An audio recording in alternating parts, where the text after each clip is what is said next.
Hello ladies and gentlemen, this is Boisterous coming to you with some Diamond League destruction out of the map King Sejong Station LE. Spike down here in the bottom right corner, we have from Team NFLA, it is our red Protoss player, Gabriel. And up here in the top left hand corner, we have from Luck 13, it's the blue Terran, Crux. I don't know what happened with my voice when I was introducing Gabriel, but I think I might be going insane.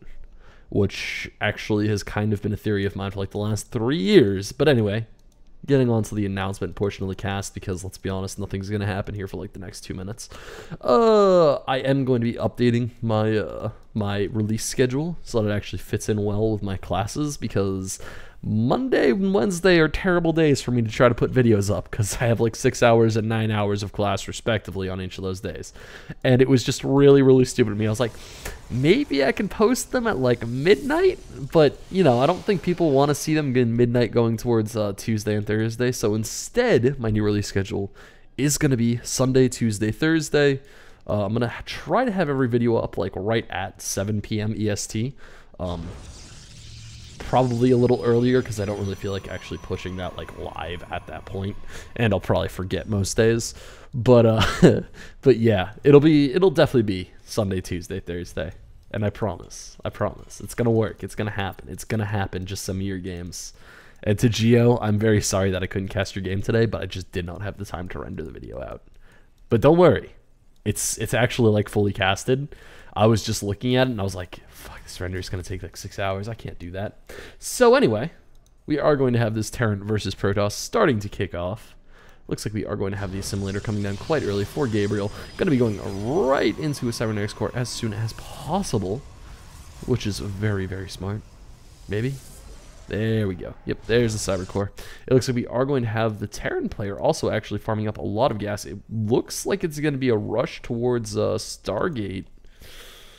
It's really strange. Is this going to be a factory? Like a super secret hidden factory? Why is this SCV over here? It is going to be a super secret hidden factory. Not quite sure why he's hiding the factory, especially considering like the limited scout potential from a Protoss player.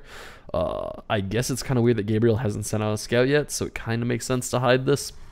But at the same time, if there was a probe scout in here, it would definitely find this factory. Like, this is not a very tucked away position for it. It would just see it, like the scout. When it swings around over here, you would absolutely see that. But anyway, it looks like we are going to have the secondary nexus from Gabriel coming down. Of course, we aren't going to see that coming out from Crux. Crux is instead going to be going for the pressure path, and I'm very interested to see what he decides to go for. I would not be that surprised to see a starport come out, especially considering the fact that I'm not quite sure what he would be building in a factory. It looks like it's going to be Widow Mines, like really fast Widow Mine Marauder pressure.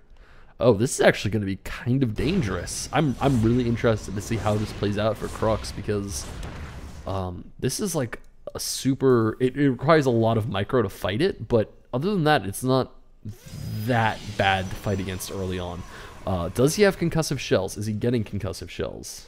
No, and he's not even upgrading it. He really needs some more oomph for the Marauder. I would say concussive shells would be the better choice, and there they are.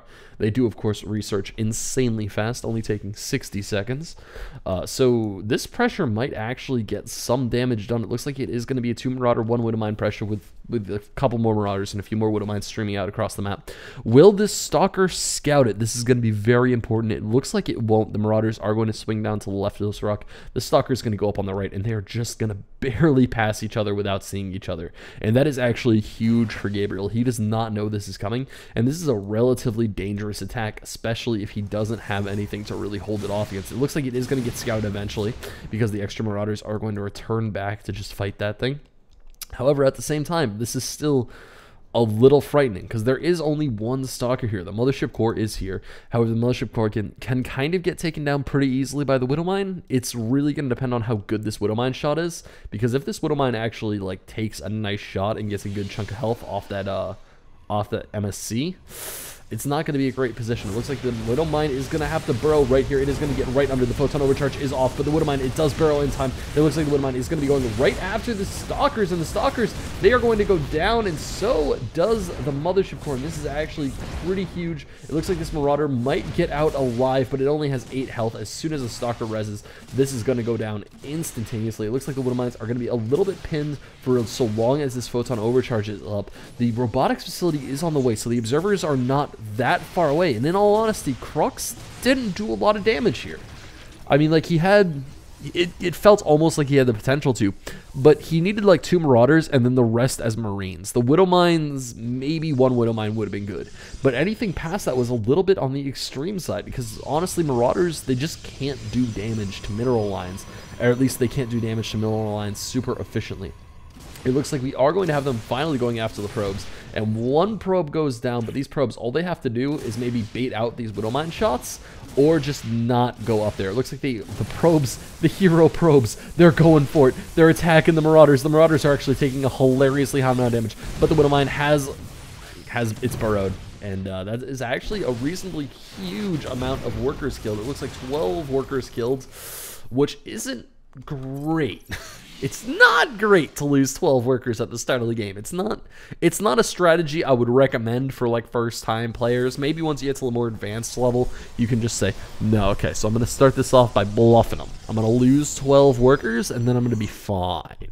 But in reality, it's not good. Don't do that. Don't do that if you have the option. It looks like we do have on the back foot Crux gearing up. Just he's going into the late game, or the mid game, I should say. His orbital command is done in his natural. He's just pumping out SCVs. He's pumping out Marauders. He's pumping out Marines. He's making those mules drop. And honestly, it's looking pretty good for Crux. He has the worker lead, which is very good against a Protoss player for a Terran player. Alongside that, he has the mule lead. He's going a little bit hard on the missile turrets for my liking. Especially considering the fact that he hasn't really gotten a scout off, and honestly, those missile turrets are going to be completely dead weight. There's almost no reason to have them other than just to deny observers, and even then, they're not in great positions to deny observers. They're in okay spots, but in all reality, those aren't the best spots to be in. It looks like we are going to have the Colossi starting to roll out. However, Gabriel, he still has the severely gimped economy that Crux gave him to start with, and that's going to be painful. Like, he can't really kick into full gear here because he's still trying to crank out more probes and make more probes and make more probes. It looks like we have 1 probe swinging out here, going on a little bit of a scouting mission. Not quite sure what his plan is like over the course of this game. It looks like it's going to go... interesting. I think it's going to check the 3rd. Yeah, it's going to check the 3rd, and it's going to try to get up into the main and, of course, die a horrendous death at the front lines. But he is going to get up here, and he is going to see that his Terran player hasn't established a 3rd yet, which is a little bit of breathing room for the Protoss player. It's still not a great amount, just because of how hard he has to probe up right now and how, like, he needs to really get up there. However, it's a little bit. We have the double drop actually coming out from Crux, which is... this is dangerous for both players right now, because if this double drop goes down, that is all of the army of Crux. They are all wrapped up in this medevac, and in all honesty, Gabriel, his push force isn't terrible. He could make some stalkers, and he could be fine with a push force, but it looks like he does not know one thing about these medevacs. His observers, they are not spread out at all across the map, and this drop is going to be huge. They're going to unload everything. Oh, and he still doesn't know, and this drop is going to be so huge. We have the stim going off, and we have this giant attack onto the warp gates. It looks like the Colossi are engaging first, and that is awful. It looks like they are going to be able to take out a bulk of the Marines, but these Marauders, they are so dangerous. One of the Colossi will survive here just barely, but it looks like both of the medevacs will get away, along with half of a medevac's worth of units, which is pretty huge. It looks like these medevacs, they should return home. I can't imagine why they would try to continue pushing this pressure.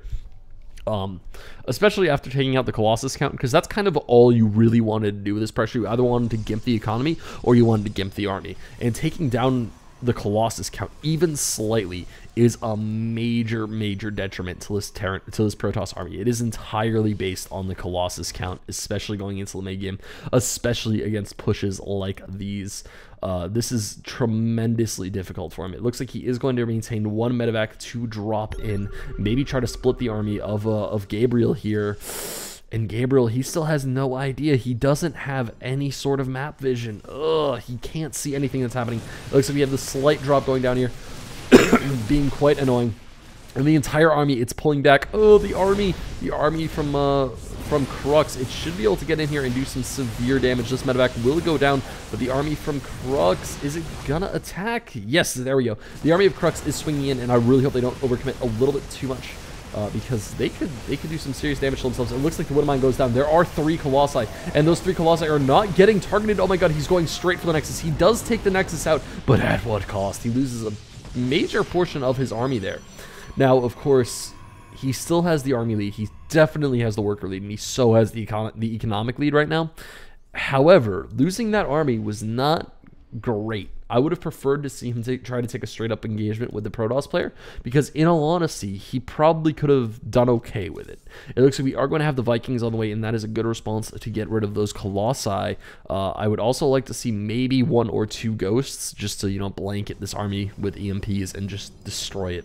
Just straight up destroy it. But it looks like instead we are going to see the armory coming out.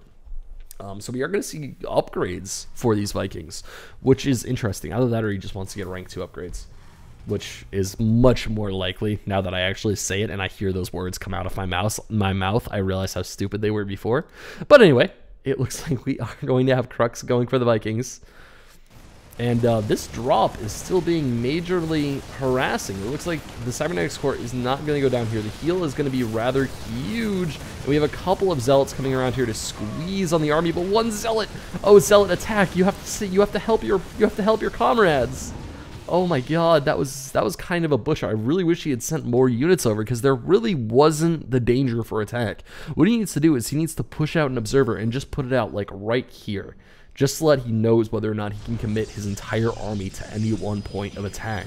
Because in all honesty, he's just getting he's getting picked apart by Crux right now. And Crux on the other side of the map, he's just macroing hard. He's doing really good. He's going up to 5 barracks, a factory, a starport. Is that a second starport? That is a second starport. So we are going to see a lot of Vikings starting to get cranked out here. And I was not a complete idiot.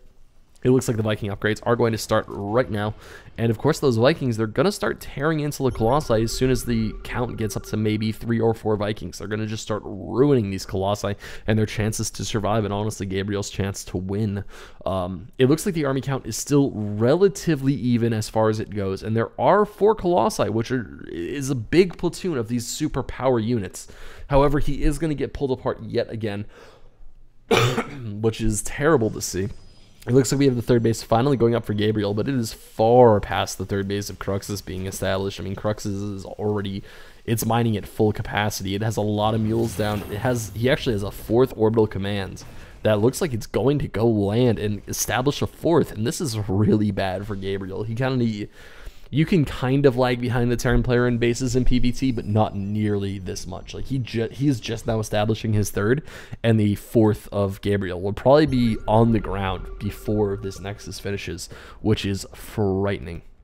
And I believe that Nexus just got scanned. No, it was the main army that got scanned.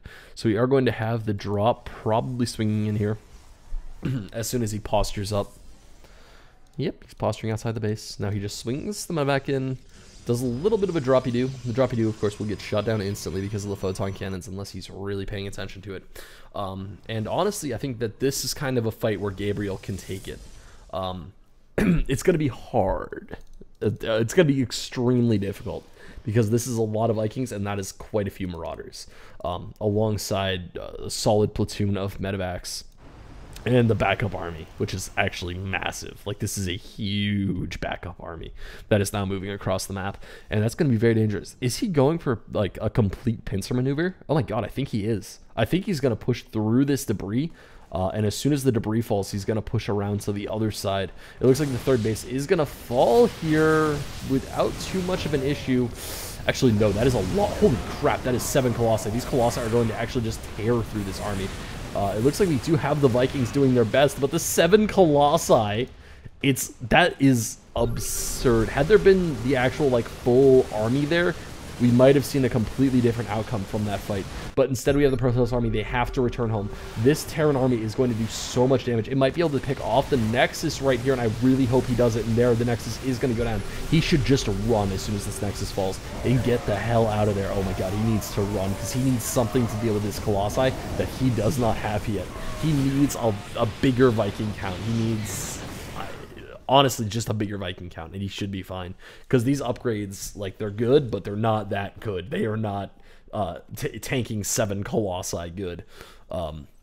It looks like he is at 4 Vikings right now, plus maybe a couple. No, he's at just 4 Vikings. And that is actually going to be terrible for Crux right now. Crux, the army from Gabriel, like Gabriel didn't really try to expand his probe count at all. He was just like, you know what, I'm going to mine what I can mine, and past that, I am just going to build a freaking army.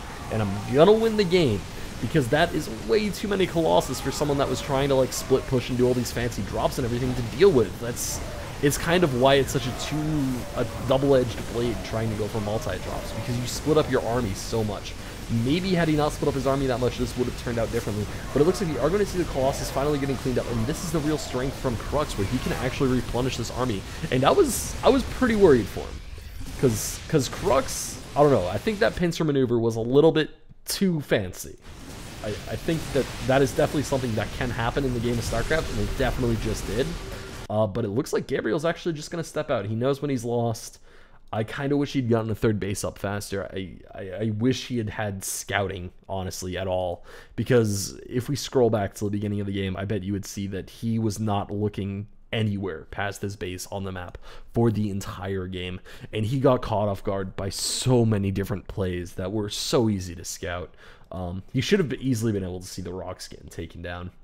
He definitely should have had an observer out here on the front, because even if it gets sniped, knowing your opponent's army is there changes how you defend the back of your base so much. Instead of sending your entire army back there and losing your natural nexus, you send 6 stalkers and a Colossus back there, and you just try to hold the front line as much as possible. You try to play as passively as possible, and you just try to live.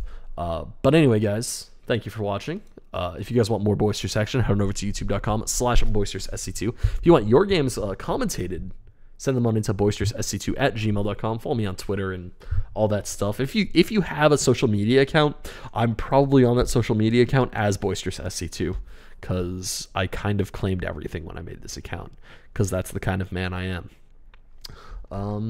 So anyway, like, follow, subscribe. I don't know. I'm just gonna throw out all those douchey tags that all the guys at the end of their vlogs throw out. Yeah, that's right. And also shout out to Fear Dragon, because the Breakout Invitational, which is going on like as I commentate this, is absolutely amazing. If you want to watch the VODs, it's great. There was In Control, there was Day 9, there was Zombie Grub, and it happened all over this weekend. Head on over to Fear Dragon 64 on YouTube. My audience is like 1/10 the size of his, but I think the star power is there, right, guys? Right? Yeah. All right. So anyway, this is Boisterous signing out.